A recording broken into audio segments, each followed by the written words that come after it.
Today we are here at Current Hospital. Kindly start by introducing yourself. Okay, sorry. The viewers. Okay, asante sana.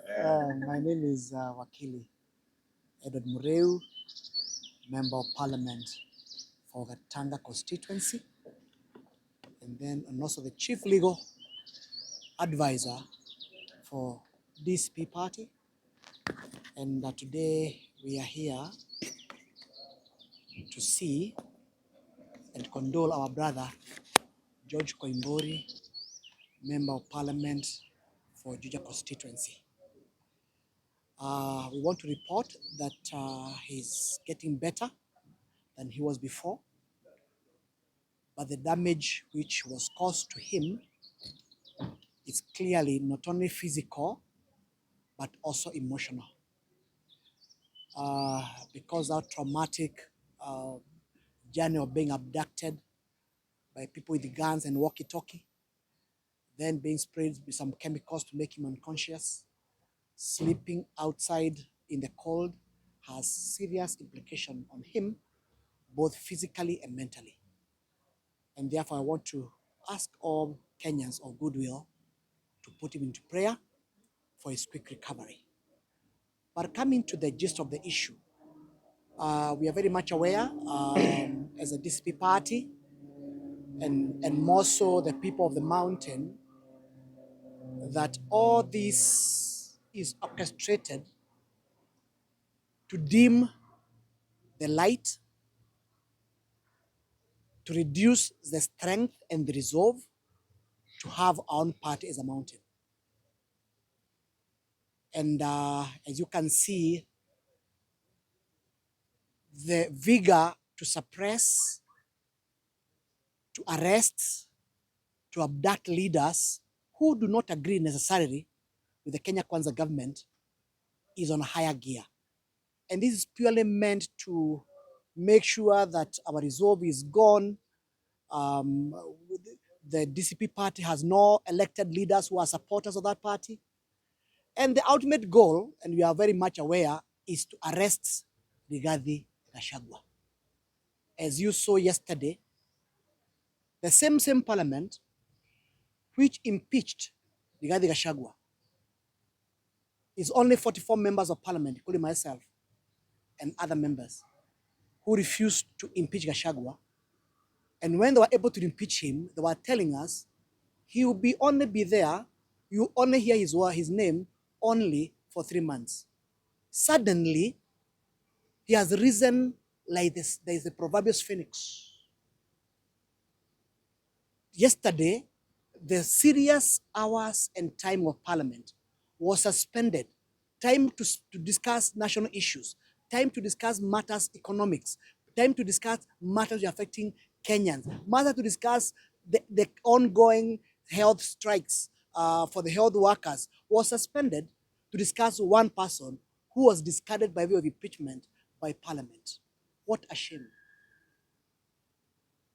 By the virtue of the fact that he said, look, we are aware there are members of parliament who support Kenya Kwanza, who have said they will make sure Ruto win a second term through hook and crook.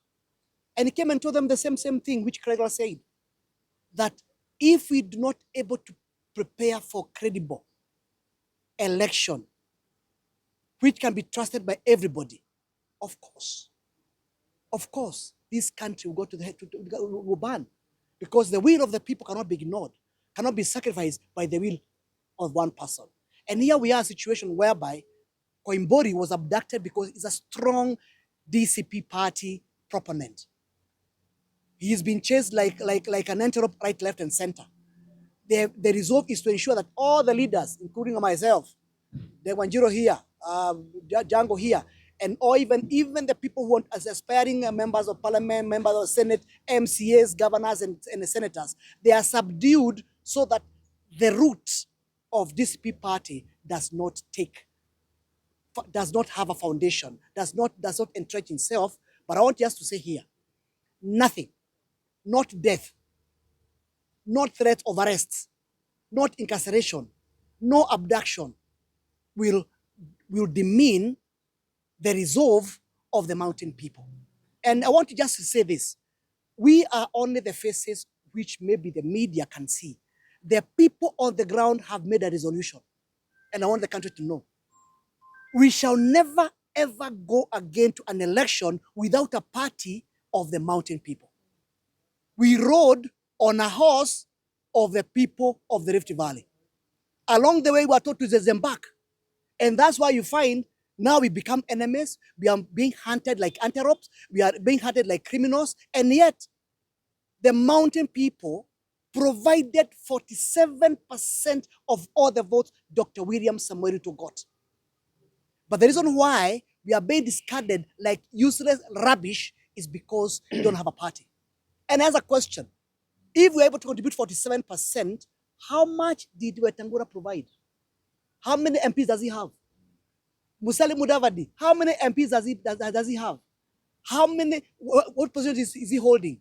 If you look at Motua of Machakos, how many members of parliament did he bring to parliament? How many votes did he bring? And finally, what did Raila Amolo Odinga bring to the Kenya Kwanza government? Zero. But the reason why they are there and they're strong is because they're coming with their people. Because party carries the aspiration of the people. But we trusted too much. We shall never, ever again accept or agree to be carried by people. We shall be carrying ourselves. We shall be negotiating. And today, I want to assure Kenyans, DCP party has been embraced in all corners of the mountain. Koimburi is in hospital today. Tomorrow there be another, I might be the one who be in hospital, or I might be dead, but I want to tell the country, as leaders, elected leaders, we shall stand with the people, we shall liberate them, and we shall never, ever again go for an election without the party of the mountain. Koimburi is lying down, is in pain, but again, that makes us even more stronger and making us a resolve even stronger. Tomorrow, we are meeting Kalonzo Musyoka in his home village of Siekuru to sign and to start the journey of liberating this country, of removing this country from disorderly leadership, and make sure we are on a path to make sure Dr. William Samoei Ruto, because he has betrayed the Kenyans, is a one-party president. Thank you. One thing about the status of Honorable Koimburi.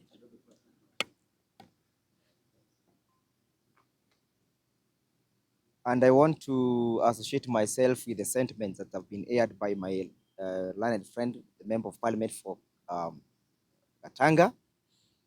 But we want to put this to the IG. You have dissociated yourself from the heinous crime that was perpetrated by your boys. We want you to answer us one question, Mr. IG. Why did you withdraw the security that was assigned to Honorable Koimburi? Why are you continuing to withdraw the security of other members of parliament while you are aware that the country has lost one member of parliament? Why did you withdraw the security assigned to Honorable Wamuhia, the member for Kipipiri? What is it that you are planning? Are you aware that their security has been withdrawn? If you are aware, what steps have you taken? And if you have not taken steps, why have you not taken those steps? What is it that the state is planning against the people seeking to liberate this country? What is it that the state is planning against the freedom fighters fighting to liberate this country from bad governance? Number two, Mr. IG, the DCI, and Haji, why did you confiscate our clients, Mr. Koimburi's, Honorable Koimburi's motor vehicle on Friday? Why are you still holding that motor vehicle in the DCI headquarters? If it is true you are completely disassociating yourself from this heinous act, why are you still holding that motor vehicle? Why did you torture the driver to Koimburi? What information were you seeking to extract from him? Why did you pluck out the number plate belonging to Honorable Koimburi's motor vehicle? What is the connection between the motor vehicle and the abduction of Honorable Koimburi? Can you still claim that Honorable Koimburi abducted himself?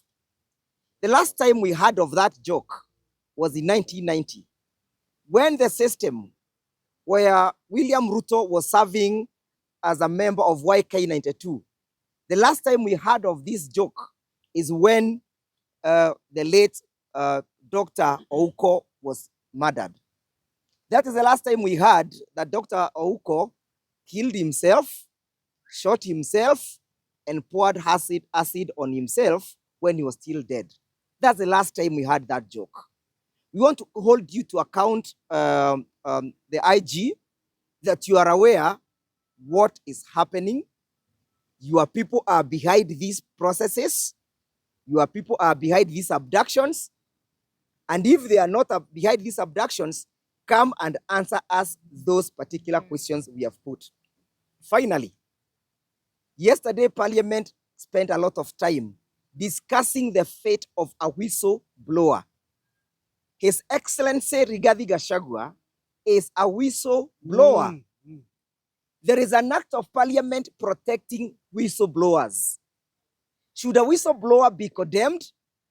Should a whistleblower be arrested? Should the whistleblower form the subject of debate in Parliament? Or should Parliament be discussing the content of ensuring that we have a free, secure, and fair elections? So all this we are seeing is a scheme by the state, but we are sure we shall overcome. We shall overcome. Amen. We shall overcome. Amen. Let me just say it. Huh? Okay. Let me do it before you. Okay, no problem. Go ahead. Ranking.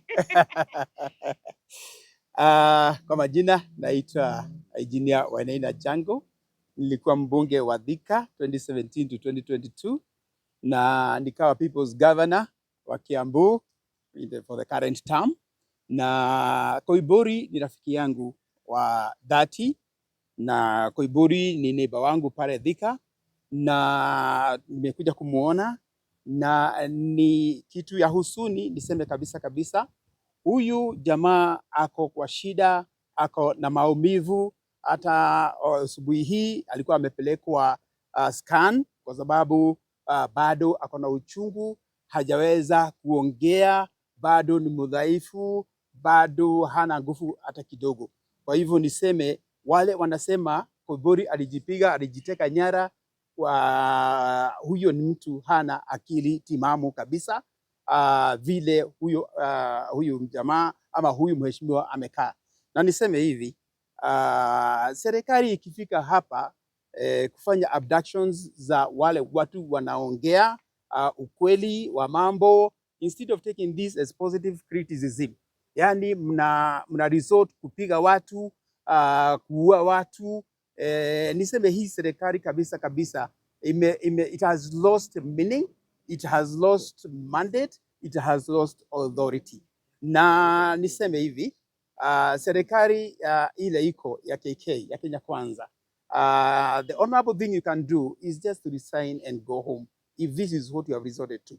Na niseme hivi, ile opposition, kwa sababu ile sasa official opposition iko hapa ni ya chama cha DCP na yale chama zingine zote kama ile yangu ya National Party of Kenya. Hizi chama zile zimejiunga pamoja. Huyu bwana Rigiji na amesema kwa kauli moja kwamba atazikanisha Kenya yote. Wale watu wanafikiria pamoja, wale watu wanataka kuleta Kenya pamoja, the people who want to restore the dignity of this country, kina Kalonzo Musyoka, Martha Karua, Eugene Wamalwa, Matiang'i, wale wote wataletwa pamoja. Na safari hii hata serikali ikimwaga pesa kiasi gani, mjue ni rais moja tu wa chama cha upinzani ndiye atasimama na ataugwa mkono na wale wengine wote. Na tumeamini hiyo, na tumesema hiyo one term, hiyo ndio mwanzo ya one term. Unasikia kesho tuko pale Sikuru kwa sababu Kalonzo ameplay a very big part na amekuwa kwa opposition na amesimama, ameitwa kwa serikali hii ya KK na akakataa. Wengine wakiingia kule alikataa. Kwa hivyo serikali ya one term mjue Hii ni warning tunawapatia, mko one term. Na kwa hivi sasa leo kuna watu wamepatikana hapa wa serikali, wakuu wa serikali, high ranking officials of KK government wameonekana wanasudura kwa hii hospitali. Mjue hiyo biological weapons mnataka kuua Koimburi nayo, mjue hii haiwezekani kabisa, na ujue Koimburi ako na watu wake. Koimburi amesimamiwa, ama mkija hapa hata usiku ama mchana, shauri yenu, hakuna kitu mtapata kwa Koimburi. Na Koimburi akitoka hapa, Koimburi ni mtu yako na matunda, na hata mkimweka mawe bado matunda itakuwa, na Koimburi atatoka hapa akiwa mzima na ataenda kufanya kazi ya Mungu na ya Kenya. We are the national people here. One term is real, is coming. Thank you. Hi, how are you? My name is Damaris Wambui Weganjo. Mimi ndio aspirant wa Kiambaa constituency pale Kiambu. So Koimburi ni mheshimiwa, our neighbor, na tuko katika Kiambu constituency pamoja. I just wanted to remind this government that when they came in, they said they will not intimidate people or use government resources to intimidate leaders when it comes to freedom of speech and freedom of expression. Now, what you're doing now, without forgetting, is intimidation, killing people, hiding people. We have not forgotten that is just 1 year. We are about to do the memorial service for the over 100 Gen Zs that passed on last year. You have not given us accountability of where those Gen Zs are. You've not told their family where their bodies were dumped. And now you've even started killing their leaders. We have seen Mheshimiwa Koimburi. We are here with Mheshimiwa Jango. We're here with Mheshimiwa Nongari. And we have seen his state. He's not okay. His wife has to stay by his bed. Kumpindua. He's scared. We are being told in this hospital, there are funny characters moving around.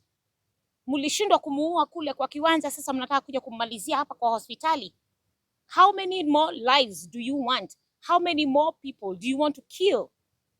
How many? And how many of us can you kill to kill the movement? The movement of one term is not a Damaris thing. It is a thing of the nation. It is the people of Kiambaa. It is the people of Kiambu. It's the people of this nation. It is not a Mount Kenya thing. One term is a national movement. And it is a movement that you cannot kill unless you kill 50 million Kenyans. Kama Wakenya wameamua, hata uwe ama ufanye namna gani, Wakenya wameamua ni one term. Please do not forget, we still remember over 100 Gen Zs died. Next month, it is their first year anniversary. And we are going to honor them. So don't intimidate us. We are not going to be intimidated. We are here and we're going to continue. We're waiting for Mheshimiwa Koimburi atoke hospitali and we'll continue to soldier on. We are the alternative government. Asante. I think jambo ambalo tungependa kusisitiza ni kwamba tumekuwa kama mawakili tumeweza kuhudhuria kesi ambayo bwana Koimburi amekuwa akifile kotini pale High Court, tukiomba kuwa koti iweze kuendelea kumprotect. Na ni jambo la kuhuzunisha tunaposhuhudia kuwa serikali ina disregard court orders, ina proceed to abduct our leaders, inaondoa their security, which is a privilege provided for under the constitution, and deliberately after kuondoa hizo security, we are seeing the kind of violence and abductions and torture being meted on these leaders. We want to call upon the Inspector General of Police na tumkumbushe kwamba katiba ya Kenya under Article 245 inampea responsibility kufanya kazi yake akiheshimu katiba, na akumbuke kuwa Kenya is a party member of the International Criminal Court, na mtu ambaye anaendelea kudhulumu watu na kuendelea kuabduct watu, that goes against the Rome Statute, and we shall not relent as lawyers and as members of the DCP party to push and call upon the intervention of the International Criminal Court and the ICC, the office of the ICC, to come and investigate what is happening in this country, where our young people were killed, hundreds of them were abducted, tortured, and others still missing. Our leaders are facing the same fate. We are witnessing misuse of police power and use of police brutality to suppress the voice of the opposition, which is a constitutional right in this country. Therefore, the Inspector General of Police, you need to remember, you don't work for Ruto, you work for the people of Kenya. You work under the constitution that gave you the power. Continue disregard of the constitution. You must remember that you have a command responsibility. The OCSs, the OCPDs, you need to remember you have an individual command responsibility. And when the time comes, which is so near, we shall hold each and every one of you accountable for the losses of lives that we have witnessed in this country, for the brutality that you have met our leaders with, and we shall never forget, and we will act on it, and we continue to request the international community to intervene and save this country from the shackles of death that we are facing. Thank you. Yeah, you can ask. You can ask, he will respond as we proceed. Uliza tu, uliza. Uliza, uliza. Wewe ni wakili pia.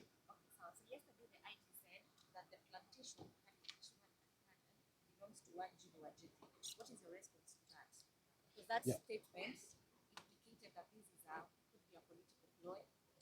No, actually, the issue about Mheshimiwa Koimburi, we've been his lawyers for a long time. This is not the first issue we are dealing with. In fact, today we were in court. That's why we came late, dealing with something else. And where he was found, because I was among the first people who the family called, who were informed that he's in hospital in Ruiru. I went and saw him. And I wish you'd be allowed to go and view Mheshimiwa in the hospital, so that then you don't need to get an answer from us lawyers about the status of Mheshimiwa Koimburi, rather than your own eyes. Mheshimiwa Koimburi has suffered. He's very unwell. And where he was found, perhaps those people who took him there knew where they were taking him. And the narrative that is being spewed started from there. So we don't know, we didn't even know who owns the land. But as lawyers, we found a person who is unwell. We've seen him here. And I wish we could be allowed. So what I want to urge the government to do, it came to power through the Constitution, and it took oath to protect the Constitution. The Constitution has rights, it has obligations. So let us comply with that which the law requires us to do, and let us protect those rights that the law obliges us to respect. And if someone you really need to arrest him or do anything else, there's a whole procedure. Summon him, he comes. If he doesn't come, then there's a way you go to court, you get warrants. There's a whole procedure about that. But let us avoid these situations where we go we go outside the law to make people suffer. As lawyers, ordinarily we will not come to hospital to see somebody other than when things are very dire. And if you see Mheshimiwa Koimburi today, because you were requested to come, you'll also agree with us that let us respect the rights for each and every person. What has happened to him, let us not allow any other Kenyan to go through that. So as lawyers, we cannot confirm that the COVID plantation that was found, We can't confirm. To be very honest, we don't even have the title number and all that. What we've read in the news is the same thing you've seen, but for us, we've come to see our client, and he's very unwell. I also think when you're asking, or when you're trying to cast aspersion about where Mr. Koimburi, Honorable Koimburi was found, the state, I think the first question should be, who has the ultimate duty to provide security to our members of parliament?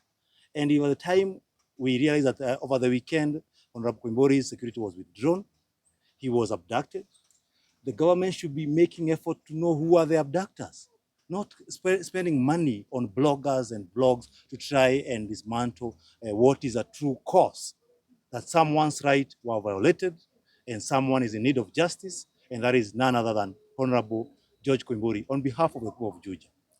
And by the way, where Mheshimiwa was found is really material, because what is material is whether he was abducted and he was tortured.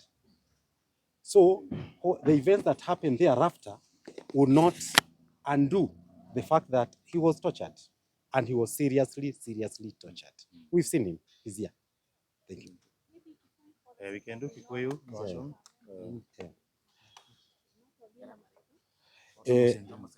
Ojomo. No to comment nini? Okay. Okay. Thank you very much. Hamarĩtwo njĩtagwo wakiri John Wanjomo na tũ mawakiri ma George Koimburi mheshimiwa, na nĩ ũhoro wa kĩeha mũno gũkorwo tũkĩigua atĩ thirikari nĩ ĩroka na narrative ĩrĩa ĩrageria gũ-twist ũhoro wa ma. Nĩ ũhoro wa ma atĩ nĩtuonete mheshimiwa Koimburi na ndaikarĩte na njĩra njega. Ũhoro wa ma nĩ atĩ nĩathiĩte through process ya torture, nĩahinyĩrĩirio mũno na akĩrehwo thibitarĩ ona atekũhota kwaria. Koguo ũngĩigua mũndũ arageria kuga kũheana rũgano rũrĩa rũteruo atĩ akageria kuga atĩ George Koimburi ndatuĩkĩte abducted na ndarĩ tortured, macio nĩ maũndũ ma maheni. Ona ũrĩa tũngĩera nĩ gũgĩkorwo the IG of police, Inspector General of Police ena any doubt atĩ George Koimburi nĩatuĩkĩte abducted, nĩatuĩkĩte tortured, haha thibitarĩ no oke amuone na no ahote gwĩka verification ya ũhoro ũcio. Wamuona ona ndũrabatara kwĩrwo ũndũ ũngĩ tiga kũmenya atĩ mũndũ ũcio nĩekĩtwo torture na nĩatwarirwo kahinda karitũ mũno atĩ gũkinya handũ ona ndarahota kwĩyaria. Ũndũ ũrĩa ndakuga nĩ wandĩkire nĩ ũndũ mĩgambo yake nĩyorĩte. Koguo handũ ha thirikari o ta ũrĩa nĩmuonire hĩndĩ ya mheshimiwa Charles Were nĩaheanĩte reports thirikari akauga that his life was in danger na ũhoro ũcio ũgatuĩka ignored. Ona George Koimburi nĩakoretwo akiuga nĩara-abductwo ona ndũgwetha gũthiĩ kũraihu mũno. The Friday before Sunday his abduction, IG Inspector General of Police nĩokire akiuga atĩ nĩmendete kũmũnyita no akĩũra. So the story is the same. Andũ acio mendaga kũmũnyita mũthenya wa Friday agĩcoka akĩnyitwo mũthenya wa Sunday. You can see the story. Nĩ andũ amwe nĩguo mamire kũmũnyita Friday akĩhota kũra na motorbike na magĩthiĩ kũmũnyita Friday. Na njĩra mamũnyitaga nayo makĩmũnyita Sunday, njĩra mamũnyitaga nayo on Friday noyo mamũnyitire nayo Sunday, na ũcio nĩ ũhoro wa abduction. Gũtirĩ mũndũ wagĩrĩirwo nĩ kũnyitwo as a Kenyan na njĩra ta ĩyo, ta mũitũ, ta mũici, ta mũndũ atauĩ watho. George Koimburi nĩ mheshimiwa, nĩ MP, nĩoĩkaine harĩa arutaga wĩra, nĩoĩkaine kũrĩa akoragwo. Mangĩbatara mawakiri make me haha no maheo na summons ũgĩkorwo George Koimburi ndaroneka. No gũthiĩ kũnyita mũndũ kũmũikia ngari-inĩ mbere ya andũ ngari ĩkĩonekaga tũcoke twĩrwo atĩ mũndũ ũcio ndatuĩkire abducted, nĩ ũhoro wa kĩeha mũno na nĩ ũhoro ũronania atĩ thirikari ĩtĩ tayari kũrũmĩrĩra watho. He kĩndũ gĩtagwo the rule of law which is very important, atĩ thirikari kana ona borithi no nginya marũmĩrĩre rule of law. Wakorwo nĩũhĩtĩtie in a police station ũthiĩ ũcokie ciũria iria wagĩrĩirwo nĩ gũcokia, kana wakorwo nĩwakĩoneka una mahĩtia wĩkĩte ũgatwarwo igoti-inĩ as soon as possible. Macio nĩmo maũndũ tũrenda the Inspector General of Police arũmĩrĩre, atige gũtũhe rũgano atĩ kuga atĩ gwathire atĩa. Nĩ atwĩre abduction yekĩkire ũũ na moke mere George Koimburi pole sana nĩ ũndũ wa gwĩka ũguo, na ũngĩkorwo hena mahĩtia ekĩte atwarwo igoti-inĩ na njĩra ĩrĩa yagĩrĩire na summons. Ithuĩ tũtayari kwamũkĩra summons ũngĩkorwo George Koimburi nĩarendeka nĩ borithi, na nĩtũiguĩte atĩ ona materetere aume borithi aume thibitarĩ nĩ atĩ ũhoro wa kĩeha no ũrĩa tũraigua atĩ riboti iria yatũkinyĩra nĩ atĩ mamwetereire mamuoe kuma gĩtanda-inĩ harĩa akomete na mamũnyite, which is very very sad. Tũtiagĩrĩirwo nĩ kũhĩtũkĩria Kenyans maũndũ ta maya, na nĩ kuonania atĩ the rule of law kana ũrũmĩrĩri wa kĩhoto nĩ wagĩte bũrũri wa Kenya, na nĩ ũhoro wa kĩeha mũno mũno mũno. Sara wa Koimburi ũranyitirwo, hihi mũndũ ũyũ nĩ akonainie na kaũndũ gaka kana Sara ũyũ ũranyitirwo arutania na maũndũ maya kana no kuma hĩndĩ ĩrĩa tuma igoti virtually nĩtũthomire media-inĩ kwĩna mũndũ wa family kana mũndũ ũrutaga wĩra handũ wa Koimburi atĩ nĩ mũnyite. Tũtihetwo riboti officially, no twauma haha nĩtũgũthiĩ kũrĩrĩria okorwo kwĩna ũndũ ta ũcio nĩtũkũmenya. No kĩrĩa ingĩũria nĩ kĩndũ kĩmwe tu, rekei tũ respect itĩo cia Kenyans.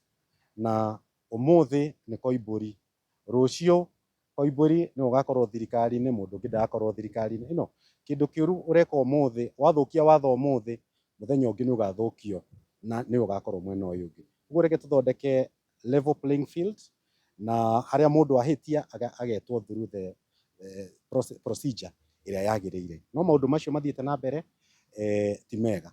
Na ũrĩa wakiri auga, IG wa borithi nĩambia suspend marũa macio arandĩkire, oke ũmũthĩ gũkũ thibitarĩ erehe one mheshimiwa Koimburi.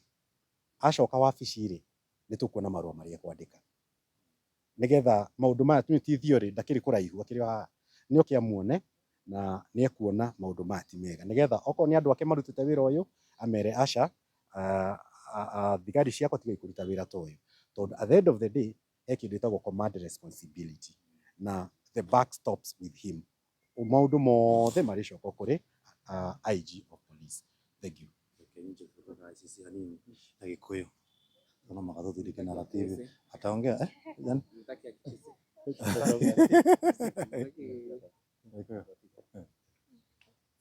inject akiri gucokera ndauga na Gĩkũyũ baada gucokera ndauga na Gĩkũyũ tukwenda kuririkana Inspector General of Police amenye atĩ kũringana na gatiba ena responsibility ya kũruta wĩra wake agĩtĩa watho na agatĩa gatiba ya Kenya, na amenye atĩ thĩinĩ wa watho wa bũrũri wa Kenya nĩ ũkoretwo ũgĩcaina na Kenya nĩ party state kwĩ mawatho ma Rome Statute, Kenya nĩ party state kwĩ ICC, na mũndũ ũra proceed kũ violate mawatho marĩa Kenya nĩ part of, ta mawatho ma kũnyitana mĩgwate, maũndũ ma kũhũthĩra mahinya gwĩka torturing, aririkane atĩ responsibility whether wĩ OCS, whether wĩ OCPD, whether nĩ Inspector General kana Deputy Inspector General, mumenye atĩ mwĩna responsibility ĩtagwo command responsibility, na mũthenya ũmwe yuraga ĩkĩaga, we shall hold you accountable nĩ ũndũ wa maũndũ marĩa tũkoretwo tũkĩona bũrũri-inĩ ũyũ ma ũragani na ma abductions.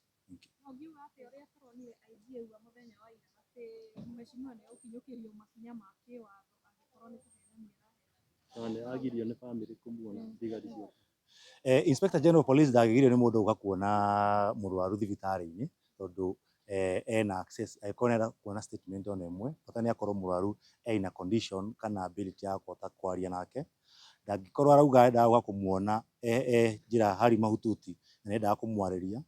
Ũndũ wa kerĩ, angĩkorwo mena any claim kĩwatho ya kwenda kũmũnyita, kwĩna mĩtaratara ya arrest na hatirĩ na thĩna kũmĩbuata tondũ watho wathondekeirwo andũ na nĩgetha tũũbuatage, no ti atĩ makorwo marenda kũ disregard watho, mahũthĩre njĩra citagĩrĩire, ma abductage andũ makiugaga no arrest.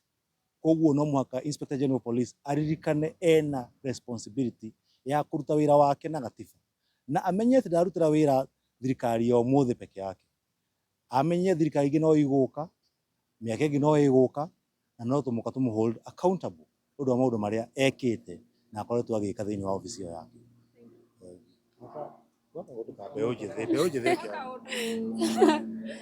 Rĩtwa njĩtagwo Njeri wa Mbogo, nyumĩte Gĩcũgũ, na kaũndũ ka mbere nĩ gũkomithia gĩko kĩrĩa kĩrekĩkire kĩgiĩ mheshimiwa Koimburi gũkorwo agĩtuĩka abducted, akahũrwo na agakorwo agĩtigwo atetwe thĩinĩ wa coffee plantation. Tũbiani ta mbeũ njĩthĩ nĩ tũbinyĩrĩrĩkĩte mũno nĩ mwĩrĩga kuona abductions iria ciekĩkire na nginyagia njũragano iria ciekĩkire. Tũkorie thirikari ĩtĩkĩre gũbuata watho, na tondũ kwĩna constitution nayo nĩyo ĩbatiĩ kũbuatĩrĩrua nĩ kila mũndũ. Tũtikwenda gũkorwo atĩ party affiliation kana political affiliation cia o mũndũ nĩ igũkorwo igĩtũma akorwo akĩũragwo kana akorwo agagua nĩ thirikari. Na ngĩaria na Inspector General wa thigari nĩ kũmwĩra atĩ thirikari nĩ yũkaga na ĩkathi, no obici yake ĩgũtũra ĩro obici oyo ya gũkorwo ĩgĩcunga mũingĩ, ĩkĩmabe ũgitĩri ũrĩa ũkoretwo ũkĩaga rita rĩrĩ. Akenya nĩ arakaru, mbeũ njĩthĩ nĩ ndakaru, na kĩrĩa ndĩngĩmũria reke andũ mothe makorwo magĩbuata watho nĩgetha bũrũri witũ ũthiĩ na njĩra ĩrĩa yagĩrĩire.